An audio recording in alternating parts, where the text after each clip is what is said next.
चलिए आपको जो है साइंस का है VVI लेकर के आए हैं, ठीक न।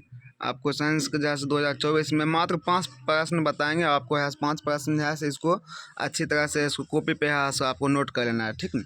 2024 में देखिए हम लिखे हैं 2024 में यही पूछा जाएगा, 110% है गारंटी लेता हूँ। एकदम इंपॉर्टेंट है क्वेश्चन, इसको है आपको आंसर भी दे दिए हैं और इसका है आप लिख लीजिए, ठीक न। जैसे देखिए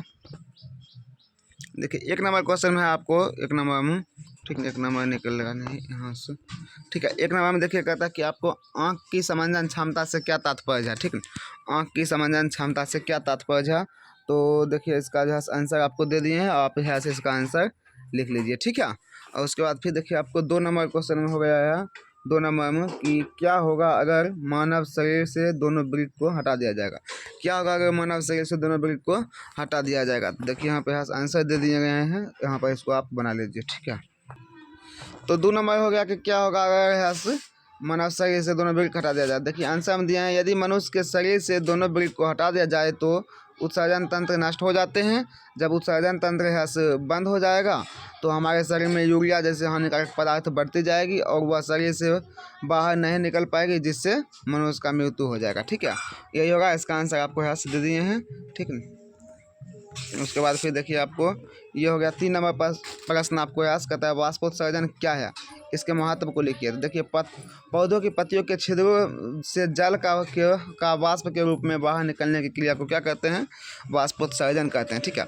यानी कि पौधों की पत्तियों के छिद्रों से जल का है वाष्प के रूप में जो है निकलता है, पौधा की पत्तियों के छिद्र द्वारा जो जल जो है वाष्प के रूप में निकलता है, वही क्रिया को हम क्या कहते हैं, वाष्पोत्सर्जन कहते हैं, ठीक है। वाष्पोत्सर्जन का हो गया।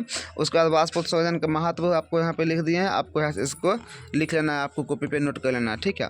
और 4 नंबर में देखिए आपको है 4 नंबर में पूछा जाएगा कि सजीव के 4 लक्षण को लिखिए। सजीव के 4 लक्षण लिख दिए हैं आपको, गति, पोषण, शोषण, उत्सर्जन, ठीक है। ये चारों आप यहाँ से नोट कर लीजिए, एकदम मोस्ट इम्पॉर्टेंट है, ठीक है।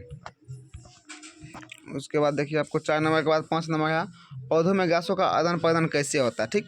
पौधों में गैसों का आदान प्रदान होता है, पौधों में गैसों का आदान प्रदान उनकी पत्तियों में उपस्थित रंध्र के द्वारा होता है।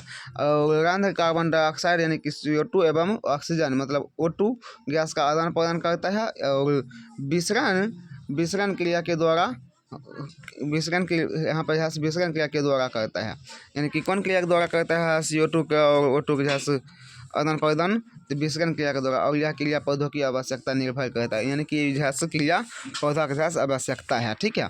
और रक्त क्या है, रक्त के कार्य को लिखिए। देखिए रक्त एक तरह संयोजी ऊतक है और रक्त का प्रमुख 3 कार्य है। और देख लीजिए पदार्थों का परिवहन, संक्रमण से शरीर की सुरक्षा, शरीर के तापमान को नियंत्रित करना, ठीक है। और ये हो गया। आपको यहाँ से हम आशा करते हैं कि आप इसको यहाँ कॉपी पर लिख लीजिएगा और इसको आप अच्छी तरह से याद कर लीजिए। और फिर आपको आते हैं मात्र 5 प्रश्न लेकर के आएंगे और आपको जो है उसको अच्छी तरह से याद कर लीजिए, ठीक है। यही सब आने वाला है 2024 के एग्ज़ाम, ठीक।